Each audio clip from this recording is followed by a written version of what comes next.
Hi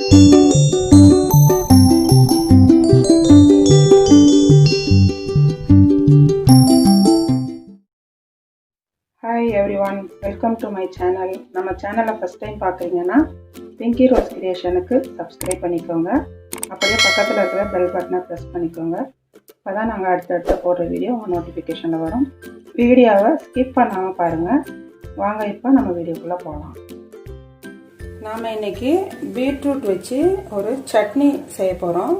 இது ரொம்ப nutritions நிறைய இருக்குதுல. ஹீமோக்ளோபின் இதில் ஜாஸ்தி இருக்குது. முடி நரைக்கிறது அதெல்லாம் இது கண்ட்ரோல் பண்ணும். நல்ல கலர் கொடுக்கும். இது எல்லாருக்குமே தெரிஞ்ச விஷயம். இப்போ நாம் இதை வச்சு நம்ம சட்னி பண்ண போகிறோம். இது இட்லி, தோசை, ரைஸுக்கு எல்லாத்துக்குமே சாப்பிட்லாம். இதை இப்போ நம்ம எப்படி பண்ணலான்றதை பார்க்கலாம். இப்போ நம்ம இந்த பீட்ரூட்டை நல்லா அதை பீல் பண்ணிக்குவோம்.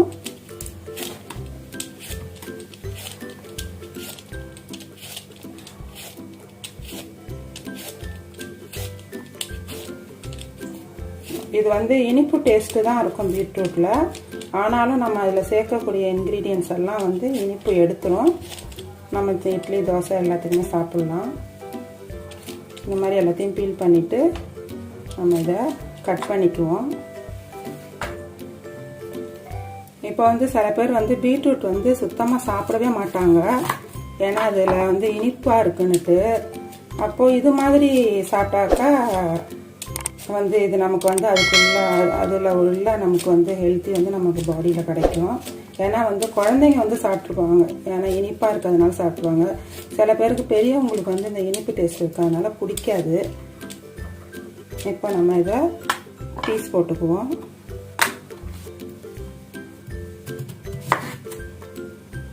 நல்லா நைஸாக பீஸ் போட்டுக்குவோம். இதை போட்டுட்டு இதை நல்லா ஒரு 2-3 டைம் வாஷ் பண்ணணும்.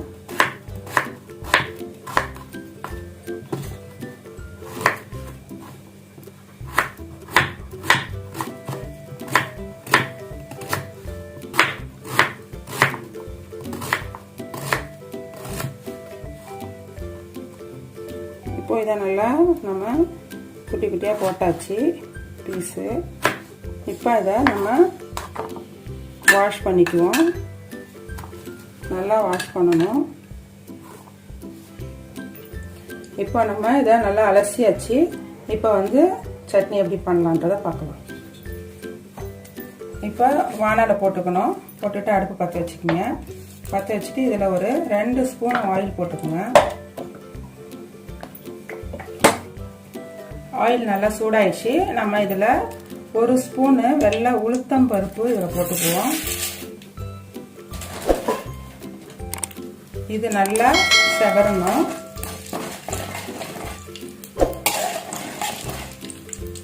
அதில் ரொம்ப கருகிடக்கூடாது.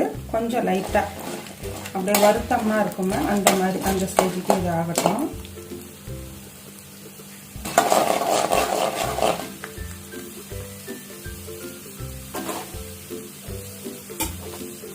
இப்போ இதில் காஞ்ச மிளகாய் ஒரு 10 மிளகாய், உங்களுக்கு எவ்வளோ காரம் வேணுமோ அதுக்கு தகுந்த மாதிரி நீங்கள் எடுத்துங்க. இப்போ உளுந்து போட்டது நல்லா கலர் வந்துச்சு. இப்போ நம்ம இதில் மிளகாய் போட்டுக்குவோம். இப்போ இது நல்லா செவரணும்.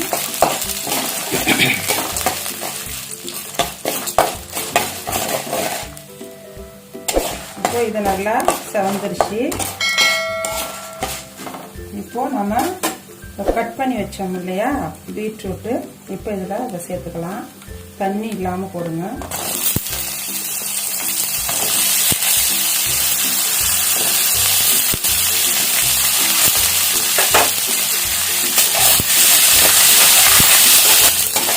இப்போ இதை நல்லா வதக்கணும். இந்த பீட்ரூட்டை கொஞ்சம் கலர் அது கொஞ்சம் லைட்டாக அப்படியே கலர் சேஞ்ச் ஆகும். பாயில் ஆயிடுச்சுன்னா ஆகும், அந்த மாதிரி ஆகும்.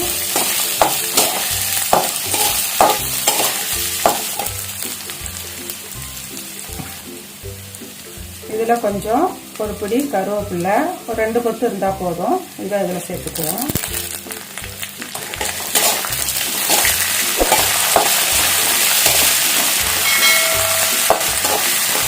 நல்லா நல்லா செவந்து வரணும். நம்ம கருவேப்பிலை முன்னாடியே போட்டுட்டோம்னா கருகிடும். அதுக்காக இந்த ஸ்டேஜில் போட்டுக்கிறோம். அதில் உள்ள ஃப்ளேவர் அப்படியே கிடைக்கணும் நமக்கு. அதுக்காக கொஞ்சம் ஒரு எலுமிச்சம்பழ சைஸ் அளவுக்கு புளி எடுத்து வச்சுருக்கேன். இதை நல்லா நான் வாஷ் பண்ணி வச்சுருக்கேன். நீங்கள் இதே மாதிரி வாஷ் பண்ணிக்கோங்க. ஏன்னா மண் இருக்கும் இதில். வாஷ் பண்ணியிருக்கேன். இதை வந்து இந்த புளியை இதில் போட்டுக்குவோம்.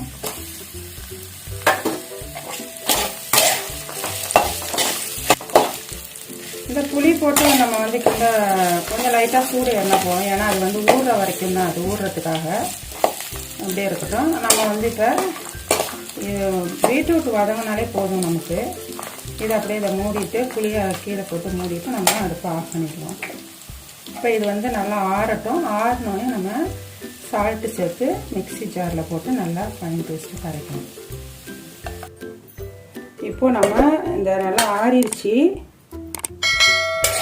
இப்போ இந்த ஜாரில் இது எல்லாத்தையும் போட்டுக்குவோம்.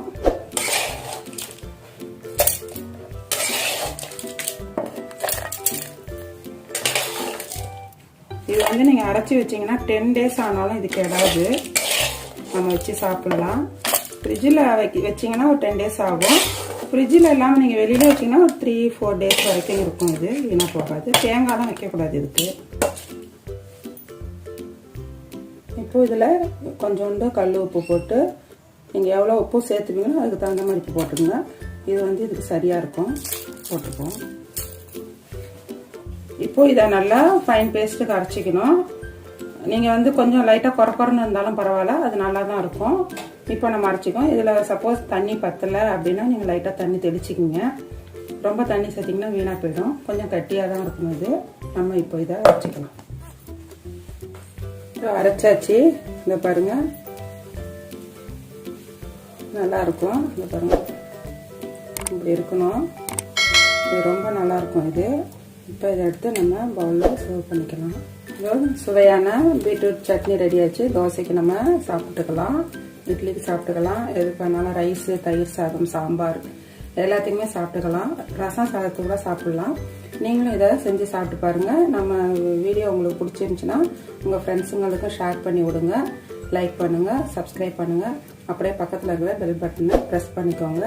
அப்போ தான் நாங்கள் அடுத்தடுத்த போகிற வீடியோ நோட்டிஃபிகேஷன் வரும். தேங்க்ஸ் ஃபார் வாட்சிங்.